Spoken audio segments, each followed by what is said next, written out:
अमीर और गरीब बहू का ड्रेस का कारोबार। आप काफी ज्यादा प्राइस बता रही हैं। ऑनलाइन ये ड्रेस 2000 रुपए की थी और आप मुझे इसके 3000 रुपए बता रही हैं। ऑनलाइन ड्रेस जरूर सस्ती होगी क्योंकि ऑनलाइन कपड़ों की क्वालिटी काफी खराब होती है, लेकिन ऑफलाइन में ऐसा नहीं है। इसमें कोई कमी निकलती है तो आप इसे बाद में चेंज भी करवा सकती हैं। 1 महीने पहले मैं आपसे एक ड्रेस लेकर गई थी, वो मुझे थोड़ी लूज थी। जब मैं उसे वापस चेंज करवाने आई थी तो आपने मना कर दिया था, तो अब मैं कैसे आपकी बात मान लूं? देखिए, मैं तो इसके 2000 रुपए ही दूंगी। जब लेने की हैसियत होती नहीं है तो तुम लोग क्यों इतने बड़े बड़े शॉप्स में आकर ओनर का टाइम वेस्ट करते हो? तुम जैसे लोग तो रविवार और सोमवार बाजार के लिए ही बने हुए हो।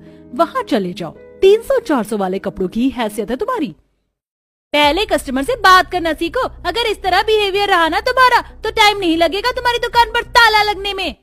नैना गुस्सा होकर वहाँ से चली जाती है। तभी उसकी पड़ोस वाली छोटी सी दुकान में एक औरत आती है और दुकान के अंदर छोटी सी सिलाई मशीन, कपड़े और थोड़ा बहुत कपड़े बनाने का सामान शिफ्ट करने लगती है। ये देख नताशा। तुम कौन हो? तुमने क्या ये जगह खरीद ली है? जी नहीं, वो मैंने ये दुकान किराए पर ली है। मैं यहाँ पर अपनी दर्जी की दुकान खोल रही हूँ। क्या कहा? दर्जी की? तुम्हें पता है ना कि तुम्हारे बगल वाली यानी मेरी शॉप एक कपड़ों की दुकान है जहाँ पर काफी अच्छी क्वालिटी के कपड़े बनते हैं और सारे एरिया के लोग यहीं से कपड़े खरीदते हैं। उसके बावजूद भी तुमने ये छोटी सी दुकान किराए पर ले ली, वो भी दर्जी के लिए। यहाँ का कोई भी छोटे मोटे दर्जियों के सिले हुए कपड़े नहीं पहनता है। एनीवे, ऑल द बेस्ट अपने न्यू फ्लॉप काम के लिए।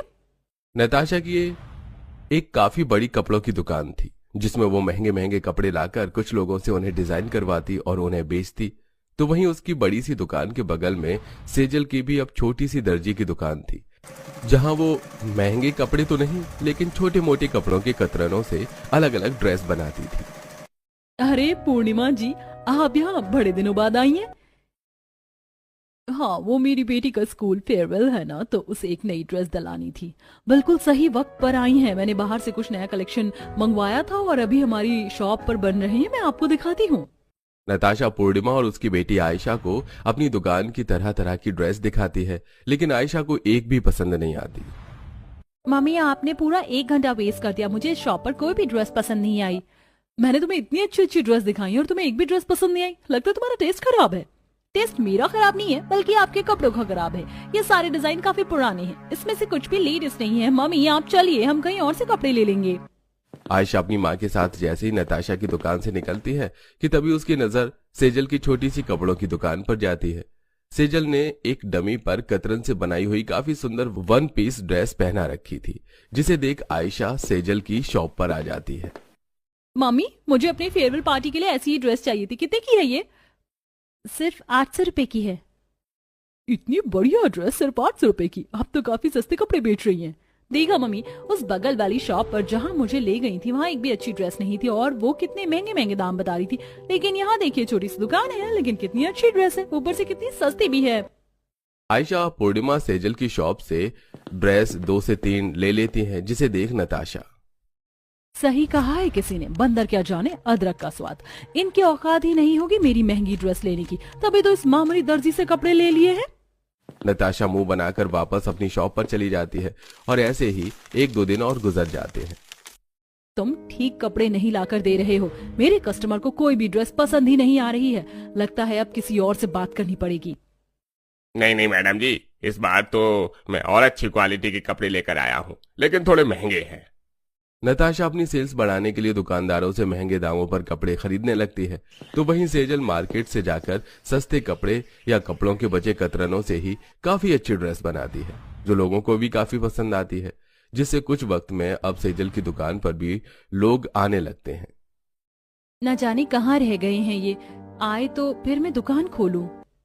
मैं आ गया। तुमने जो पैसे दिए थे उससे सिर्फ आधी ही दवा ला पाया हूँ। न जाने हमारा बच्चा कब ठीक होगा। मुझे तो इसकी फिक्र खाई जा रही है और तो आजकल मेरा काम भी कुछ ठीक से नहीं चल रहा है। क्यों इतना परेशान हो रहे हैं? मैं कर रही हूँ ना दिन रात मेहनत। हम जल्द से जल्द अपने बेटे का ऑपरेशन करवा पाएंगे। सेजल के बेटे को लिवर प्रॉब्लम थी, जिसके चलते कुछ ही महीनों में उसका ऑपरेशन करवाना जरूरी था। सेजल कपड़ों को बनाकर उन्होंने बेचकर अपने बेटे का ऑपरेशन के लिए पाई पाई जोड़ रही थी। मेरा स्किन टोन थोड़ा डार्क है, तो आप उसके अकॉर्डिंग मुझे कोई ड्रेस सजेस्ट कीजिए जो मेरे स्किन टोन पर अच्छी लगे। हमारी शॉप पर कल ही ये रेड और ग्रीन कलर की ड्रेस डिजाइन हुई है, आप इन्हें ट्राई करिए, ये आपकी स्किन टोन पर काफी अच्छी लगेंगी। डार्क स्किन के लोगों के लिए आप ये डार्क कलर दिखा रही हैं। रेड और ग्रीन पहनकर मुझे लोगों में अपना मजाक नहीं उड़वाना है। एक काम करो, कपड़े लेने से पहले रंग साफ करने की कोई क्रीम ले लो। जब रंग साफ हो जाए तो आना मेरी शॉप पर। उस कस्टमर को काफी ज्यादा गुस्सा आता है और वो नताशा से लड़ाई करने लगती है, जिससे सेजल सारी बातें सुन लेती है। वो कस्टमर जैसे ही जाने के लिए बाहर निकलती है कि तभी सेजल, मैडम, अगर आप चाहें तो मेरी शॉप पर आ सकती हैं। मैंने हाल फिलहाल में ही खुद ड्रेस तैयार करी है, ये देखिए। क्या ये सारी ड्रेस तुमने तैयार की है? तुम्हारे पास तो काफी अलग अलग तरह की ड्रेस है और इनके कलर भी काफी अच्छे हैं। क्या ये मुझ पर सूट करेंगे? मेरे पास और भी काफी तरह की ड्रेस है। अगर आपको इसमें से कुछ पसंद नहीं आता है तो आप ऑर्डर पर भी बनवा सकती हैं। सेजल का अच्छा बिहेवियर देख सोनम उसकी दुकान पर जाती है और वहां से एक दो ड्रेस खरीद कर कुछ ड्रेस के ऑर्डर भी दे देती है। अब धीरे धीरे लोग नताशा की उस महंगी सी दुकान पर जाना बंद करके सेजल की छोटी सी दुकान पर जाने लगते हैं। लास्ट टाइम जो आपने ड्रेस तैयार की थी ना, वो सभी को काफी पसंद आई। मुझे बिल्कुल वैसी ही एक और ड्रेस बनवानी है। आप लहंगा भी बनाती हैं? मुझे शादी में पहनने के लिए लहंगा भी बनवाना था। इतने सारे अपने नए पुराने कस्टमर को सेजल की दुकान पर जाता देख नताशा को काफी गुस्सा आता है और अब नताशा सेजल की दुकान पर जाकर उसकी काफी बेइज्जती करती है। मैं यहाँ महंगे महंगे कपड़े लाकर ड्रेस बनाती हूँ और तुम इन बेकार कतरन में से कपड़े बनाकर लोगों को बेच रही हो। तुमने मेरे सारे कस्टमर छीन लिए। नताशा, मैंने तुम्हारे कोई कस्टमर नहीं छीने हैं। अगर अब उन्हें तुम्हारी ड्रेस पसंद नहीं आती तो उसमें मेरा क्या कसूर है? अगर तुम अपनी ड्रेस को थोड़े सस्ते दामों में बेचोगी तो क्या पता तुम्हारे कस्टमर तुम्हारे पास वापस आ जाएं। अब तू मामूली दर्जी मुझे डिजाइनर को बताओगी? तुम्हारी औकात क्या है मेरे सामने? सेजल से चिढ़कर नताशा अपने कपड़ों को सस्ते दामों में भी बेचती है, लेकिन इसमें भी वो काफी घाटे में रहती है। समय गुजरता है और आज एक बड़े से मॉल का मालिक मनीष सेजल की शॉप पर आकर उसे कुछ कपड़ों के ऑर्डर देता है। पहले तो मैं नताशा जी को ऑर्डर देता था, लेकिन उनके बनाए हुए ड्रेस हमारे कस्टमर को पसंद ही नहीं आ रही थी। इसलिए मैं चाहता हूँ कि अब आप हमारे लिए ड्रेस बनाएं। मैं सारा सामान शाम तक आपके पास भिजवा दूंगा। मैं समय से सारी कपड़े तैयार कर दूंगी और आपको शिकायत का एक भी मौका नहीं दूंगी। इतने बड़े अपने क्लाइंट को अपने हाथ से जाता देख नताशा से अब रहा नहीं जाता और अब वो अपनी जलन के मारे रात के अंधेरे का फायदा उठाकर सेजल की दुकान को आग लगा देती है। अगले दिन जब सेजल अपनी जली हुई दुकान देखती है, हे भगवान, ये क्या हो गया? मेरी सिलाई मशीन, इतने दिनों की मेहनत और मनीष जी के सारे कपड़े इसमें जलकर राख हो गए। बड़ा शौक था ना मुझसे मेरे कस्टमर छीनने का, अब देखती हूँ कैसे छीनती है। सेजल की दुकान जलाने के बाद अब फिर से सारे कस्टमर नताशा की शॉप पर आने लगे थे, जिससे नताशा काफी खुश थी। ऐसे कुछ दिन गुजर जाते हैं। नताशा किसी काम से मार्केट गई होती है कि तभी रास्ते में समझने की कोशिश करिए, अभी मेरे पास इतना ही पैसे हैं और मेरे बच्चे को दवाई देना काफी जरूरी है। मैं बाकी के पैसे जल्दी ला कर दूंगी। अरे अगर ऐसी ही सबकी बातें मानने लगा तो मैं तो घाटे में चला जाऊंगा। जब पैसे हो तभी मिलेगी दवाई। हे भगवान, अब मैं क्या करूं? मेरे बेटे की तबीयत इतनी खराब हो रही है, सोचा था दर्जी का काम करूंगी तो जल्द से जल्द अपने बेटे का ऑपरेशन करवा सकूंगी, लेकिन कोई मदद ही नहीं कर रहा। मैं क्या करूं? सेजल की सारी बातें नताशा सुन लेती है। थोड़ी देर बाद जब नताशा अपने घर आती है और अपने बेटे को देखती है तो उसे एहसास होता है और वो सेजल के घर जा पहुंचती है। नताशा, तुम यहाँ? मुझे माफ कर दो, मैंने अपनी जलन के कारण तुम्हारी दुकान में आग लगाई थी, ये सोचकर कि मेरे सारे कस्टमर मेरे पास वापस आ जाएंगे। मुझे लगता था कि तुम मेरे कस्टमर मुझसे छीन रही हो, लेकिन मैं नहीं जानती थी कि ये सब तुम अपने बच्चे के लिए कर रही हो। अब मैं सब कुछ ठीक कर दूंगी। वो खुद कपड़े बनाने का सारा सामान लाती है और उसे सेजल को दे देती है और साथ ही सेजल को भी अब कपड़े बनाने में मदद करती है, जिससे जल्दी जल्द सारे कपड़े बन जाते हैं, जिससे सेजल समय से अपने बेटे का इलाज करवा पाती है। साथ ही नताशा और सेजल की दोस्ती भी गहरी हो जाती है और अब वो दोनों मिलकर साथ में कपड़ों का काम शुरू करते हैं, जो काफी अच्छे से चलता है। आंधी तूफान में 3 बहू की रसोई। सरोज की 3 बहू थी, सविता, रजनी, पिया, जो कि हाल फिलहाल 1 हफ्ते पहले ही शादी करके आई थी। तीनों रसोई में खाना पका रही थी कि दीवार की पपड़ी कढ़ाई में गिर जाती है। हे भगवान, ये तो सारी सब्जी बर्बाद हो गई। कितनी सीलन हो रही है? सिर्फ सीलन नहीं दीदी, सारा रेनोवेशन ही करवाना पड़ेगा। तभी सास रसोई में आती है। क्या हुआ बहू, तुम परेशान क्यों हो? देखिए ना माँ जी, इतने प्यार से मैंने आप सबके लिए शाही पनीर की सब्जी बनाई थी, लेकिन अब वो शाही पापड़ी की सब्जी हो गई है। दीवार झड़ रही है और आप जानती है ना, 2 दिन पहले अचानक से बारिश हुई थी तो टपकन भी हो रही थी। माँ जी क्या फायदा आपके इतने अमीर होने का? कैसी किचन है आपकी? मेरी मॉम ने बहुत अच्छे मॉड्यूलर किचन बनवा रखी है, इतनी अच्छी रैक है, सारा सामान एडजस्टेबल है, और आपकी किचन की दीवार देखो। नई बहू ऐसी रसोई में खाना बनाती है क्या? वही तो मैं भी बोलना चाहती थी पर बोली नहीं।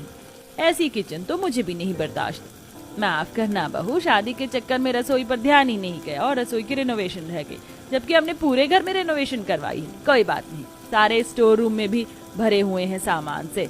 तुम कुछ समय के लिए तीनों बहू छत पर रसोई बना लो। वैसे भी अभी बारिश का मौसम आया नहीं है, वो तो अचानक से ही 2 दिन पहले बारिश हुई थी। पर तुम खाना बना लो जब तक मैं यहाँ का रिनोवेशन का काम शुरू करवाती हूँ। भाभी बहुत भूख लग रही है, आपने कुछ बनाया नहीं है क्या? अरे कहाँ से बने इस घटिया रसोई में? अब माँ जी हमें ऊपर रसोई बनाने को कह रही हैं। सारा सामान ऊपर ले जाना पड़ेगा, अप डाउन करने पड़ेंगे। डिम्पल, खाना बनाने में टाइम लगेगा, जब तक तुम जूस पी लो। और रजनी, टिया, तुम दोनों मेरे साथ रसोई का सामान ऊपर ले चलो। हम क्यों ले जाए? हम कोई नौकर नहीं है जेठानी जी।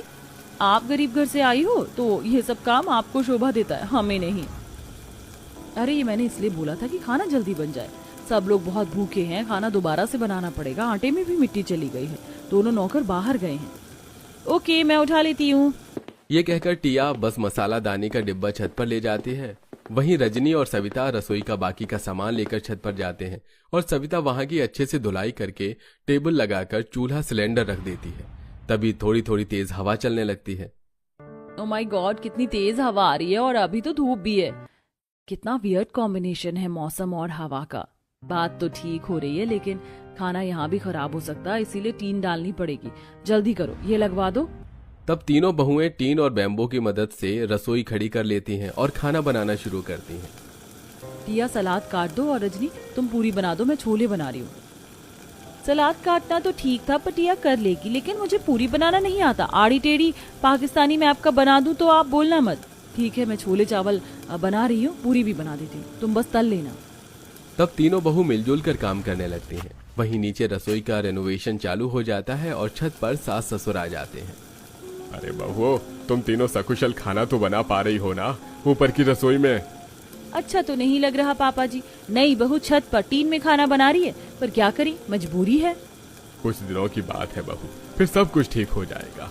वैसे खाने में क्या बनाया है? खुशबू आ रही है। वो पापा जी, मैंने पूरी कचौड़ी छोले चावल बनाए हैं। अरे वाह बहू, जल्दी बनाकर नीचे ले आओ, भूख लग रही है। वैसे भी 2 घंटे खाना लेट हो चुका है। जी पापा जी, ला रहे हैं। कुछ ही देर में तीनों बहू घर वालों को खाना खिला देती हैं, लेकिन रसोई को सिर्फ घर की बड़ी बहू सविता ही संभालती है। अब क्योंकि वो गरीब घर से थी तो चूल्हे पर काम करना, घर को संभालना उसे बखूबी आता था। फिर शाम को तीनों बहू खाने की तैयारी करती हैं। तेज आंधी तूफान तभी आने लगता है जिससे टीन उड़कर टूट जाती है और तिरपाल इधर उधर उड़ने लगता है। हवा से सारे बर्तन गिर जाते हैं। हे भगवान, ये कैसा आंधी तूफान आ रहा है? सब बर्बाद हो गया, सारे बर्तन गंदे हो गए, टीन भी गई। हे भगवान, इतनी जोर की आंधी, हमें अपनी रसोई को बचाना होगा। रजनी मेरी मदद करो। मेरी आंखों में धूल जा रही है, मुझे साफ साफ कुछ दिखाई नहीं दे रहा। दीदी आप दोनों अपने आप कर लो, कहीं मैं उड़ गई तो। ओ टिया की बच्ची, तू तो ना पापा की परी है, और ना ही पतली सूखड़ी डंडी जो हवा में उड़ जाएगी। काम करने से बच मत। टिया साइड हो लेती है। वहीं दोनों बहू रसोई बचाने की कोशिश करते हैं। अरे मैं अकेले कितना संभालूं? रजनी, टिया पकड़ो, तिरपाल उड़ रहा है। दीदी इतनी आंधी तूफान में मैं क्या क्या संभालूं? रहने दीजिए और आप भी इधर आ जाओ। अरे मैं ये सब कैसे छोड़ दूं? किसी भी वक्त बारिश आ सकती है और रात का खाना भी तो तैयार करना। हम तीनों के पति आने वाले हैं, वो भूखे पेट थोड़ी रहेंगे। और नीचे की रसोई भी अभी ठीक नहीं हुई है, आज पहला दिन है। यहाँ से दोनों बहू सविता को अकेला छोड़कर चली जाती हैं और वो तूफान में अकेले ही सामान को पकड़ने की कोशिश करती हैं। वहीं नीचे सास ससुर को तेज तूफान आंधी का पता चल जाता है तो वो छत पर आते हैं और सविता की सामान रखने में सहायता करते हैं। इतने में बारिश आ जाती है। बहू, अरे बहू तुम ठीक तो हो? कितनी तेज आंधी तूफान आ गई। जब दोनों बहू चली गई तो तुम क्यों नहीं गई? पापा जी, रसोई का सारा सामान अकेले छोड़कर कैसे चली जाती? कितनी हवा चल रही है और खाना बनाने की तैयारी करनी है। तैयारी करनी है बहू, लेकिन इतने आंधी तूफान और बारिश में अब खाना कैसे बनेगा? मैं राघव से बाहर से खाना ऑर्डर करवा लेती हूँ। नहीं माँ जी, इसकी कोई जरूरत नहीं, मैं घर पर ही बना लूंगी, आप बस थोड़ा सा ये रसोई खड़ी करवा दीजिए। तब सास ससुर खुद भीगकर बहू के साथ वापस बैम्बू और टीन रखवाकर रसोई सेट करवाते हैं। जिसके बाद आंधी तूफान और बारिश तो थोड़ी बहुत सविता को परेशान करती ही है और वो सारे बर्तन दोबारा साफ करके खाना बनाना शुरू करती है। बहू, तुझे अकेले करने का मन नहीं कर रहा तो अकेले खाना कैसे बनाएगी? माँ जी आप चिंता मत करो, दाल चावल मैंने बिठा दिए हैं, थोड़ी देर में खाना बन जाएगा। आप दोनों भीग गए हो, जाओ कपड़े बदल लो। हे भगवान, जल्दी से नीचे रसोई का काम हो जाए, वरना बहुएं ऐसे परेशान होकर आंधी तूफान में कब तक खाना बनाएगी। मुझे तो लगता नहीं है टिया और रजनी बहू इसका साथ भी देंगे। आप बिल्कुल ठीक कहते हैं। दोनों सास ससुर कपड़े बदलकर रसोई को देखने जाते हैं। अरे भाई, ये रसोई का रेनोवेशन का काम कब खत्म होगा? साहब, अभी तो कपड़े उतार कर नई पीओपी लगाकर पेंट होगा और इसमें कम से कम 1 हफ्ता लग जाएगा। रसोई छोटी है थोड़ी और सूखने का टाइम भी चाहिए। वैसे भी अब मॉनसून शुरू हो चुका है। हे भगवान, मतलब रोज रोज बारिश हो सकती है और ऐसे में बहू पर खाना कैसे बनाएगी? रोज आंधी तूफान आ सकता है। अरे तुम बिल्कुल ठीक कहती हो। अरे भाई, तुम ये काम जल्दी खत्म करने की कोशिश करो। मेरी बहू आंधी तूफान में कब तक खाना बनाएगी? जी, कोशिश करते हैं। कमलेश अपने कमरे में चला जाता है और सरोज रजनी के कमरे में जाती है, जहां टिया उसके साथ ऑनलाइन गेम खेलती है। अरे दीदी, अच्छा मौसम हो रहा है, मैं तो कह रही हूँ बाहर से बर्गर ऑर्डर कर लो, मजे से खाएंगे। खाने की बात छोड़ दे, मैं तेरी ऑनलाइन गोटी काट दूंगी। ओहो, फिर से मेरा ध्यान भटक गया, मुझे खाने की बात करनी ही नहीं चाहिए थी। यहाँ तुम दोनों मजे से बैठी हो और ऊपर आंधी तूफान में बारिश में बड़ी बहू खाना बना रही है। क्या तुम दोनों का कोई फर्ज नहीं है आंधी तूफान में रसोई संभालने का? सारा काम वही करे। पहले ही दिन तुमने उसका साथ छोड़ दिया, वो भी तुम दोनों की तरह नई बहू है। हाँ माँ जी, हम दोनों की तरह नहीं है, लेकिन